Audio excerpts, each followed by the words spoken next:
रूस के राष्ट्रपति व्लादिमीर पुतिन शेर की तरह अमेरिका में घुसने वाले हैं।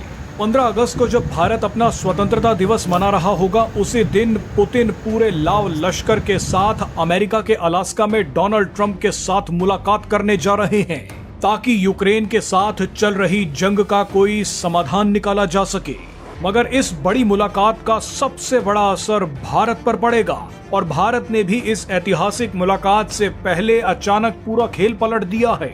पुतिन और ट्रंप की मुलाकात से पहले भारत ने कौन सा दांव खेला है, उसके बारे में आपको आगे बताएंगे। लेकिन सबसे पहले देखिए कि पुतिन अलास्का में ही राष्ट्रपति डोनाल्ड ट्रंप के साथ क्यों मिल रहे हैं। यूक्रेन वॉर और टैरिफ वॉर के बीच पुतिन और ट्रंप का आमना सामना अमेरिका के अलास्का में हो रहा है। अलास्का रूस से 88 किलोमीटर दूर है और अब अमेरिका का हिस्सा बन चुका है। हम अब इसलिए बोल रहे हैं क्योंकि 1741 में रूसी खोजकर्ताओं ने अलास्का की खोज की थी। उसी के बाद से रूस ने अलास्का पर दावा कर दिया था। लेकिन 1799 में रूस के साथ साथ अमेरिका ने भी अलास्का पहुंचकर वहां व्यापार शुरू कर दिया। लेकिन 1857 आते आते रूस को अलास्का में व्यापारिक घाटा होना शुरू हो गया, जिसके कारण 10 साल बाद यानी 1867 में रूस ने $72 मिलियन में अलास्का अमेरिका को बेच दिया। अब इसी अलास्का में पुतिन और ट्रंप आमने सामने होंगे। इस लोकेशन को इसलिए चुना गया है क्योंकि ये है तो अमेरिका में, लेकिन रूस के भी नजदीक है।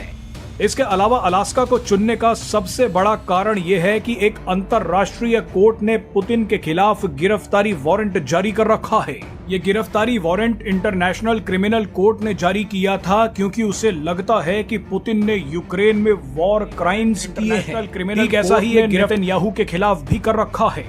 बहरहाल दुनिया के 124 देश इंटरनेशनल क्रिमिनल कोर्ट के सदस्य हैं। ऐसे में इंटरनेशनल क्रिमिनल कोर्ट से सजा पाया हुआ कोई व्यक्ति अगर इन 124 देशों में पकड़ा जाता है तो उसे फौरन नीदरलैंड्स में स्थित इंटरनेशनल क्रिमिनल कोर्ट के हेडक्वार्टर भेजना जरूरी है। लेकिन दिलचस्प बात यह है कि चीन, साउथ कोरिया, संयुक्त अरब अमीरात, अमेरिका और भारत समेत कई देश इंटरनेशनल क्रिमिनल कोर्ट के सदस्य नहीं हैं। इसीलिए पुतिन ने अमेरिका के अलास्का को चुना। अब क्योंकि अमेरिका इंटरनेशनल क्रिमिनल कोर्ट का सदस्य नहीं है तो पुतिन के खिलाफ जारी किया गया गिरफ्तारी वारंट अलास्का में लागू नहीं होगा। इसी रिलीफ के चलते व्लादिमीर पुतिन कुछ हफ्तों में भारत भी आ रहे हैं, क्योंकि भारत भी इंटरनेशनल क्रिमिनल कोर्ट का सदस्य नहीं है। बहरहाल अब सवाल है कि 15 अगस्त को अलास्का में हो रही पुतिन और ट्रंप की मीटिंग पर भारत ने क्या कहा है और क्या किया है। इसके अलावा भारत को इस मीटिंग से क्या मिल सकता है, तो इसका जवाब है कि भारत ने इस मीटिंग का स्वागत किया है, क्योंकि भारत को इससे बहुत बड़ा फायदा मिलने वाला है। अगर पुतिन और ट्रंप की इस बैठक में यूक्रेन जंग पर कोई बड़ा फैसला हो जाता है तो भारत की मुश्किलें आसान हो जाएंगी, क्योंकि ट्रंप ने भारत पर कुल 50% टैरिफ लगाया है। इसमें से 25% टैरिफ का आधार तो सिर्फ रूस से तेल खरीदना बताया गया है। ऐसे में अगर यूक्रेन जंग खत्म हो जाती है तो भारत पर टैरिफ लगाने का कोई आधार ही नहीं बचेगा। हालांकि बाकी 25% टैरिफ लगा रह सकता है, क्योंकि इसके बदले डोनाल्ड ट्रंप ने भारत के बाजार में एंट्री मांगी है। चलिए, ये तो बात हुई कि डोनाल्ड ट्रंप और पुतिन की मुलाकात से भारत को क्या फायदा मिल सकता है। लेकिन अब आपको बताते हैं कि भारत ने इस बड़ी मुलाकात से पहले कौन सा बड़ा खेल कर दिया है। भारत ने एक ऐसा बयान दिया है जिसने इस बैठक में पुतिन को ट्रंप से ज्यादा ताकतवर बना दिया है। दरअसल भारतीय वायुसेना चीफ एपी सिंह ने अचानक बयान दिया कि हमने रूस के S-400 से पाकिस्तान के 5 लड़ाकू विमान गिरा दिए। इसके अलावा एपी सिंह ने कहा कि हमने S-400 के जरिए एक वर्ल्ड रिकॉर्ड बनाया है। इस वर्ल्ड रिकॉर्ड में भारत ने S-400 के जरिए 300 किलोमीटर दूर तक पाकिस्तान के एक सर्विलांस एयरक्राफ्ट को मार गिराया।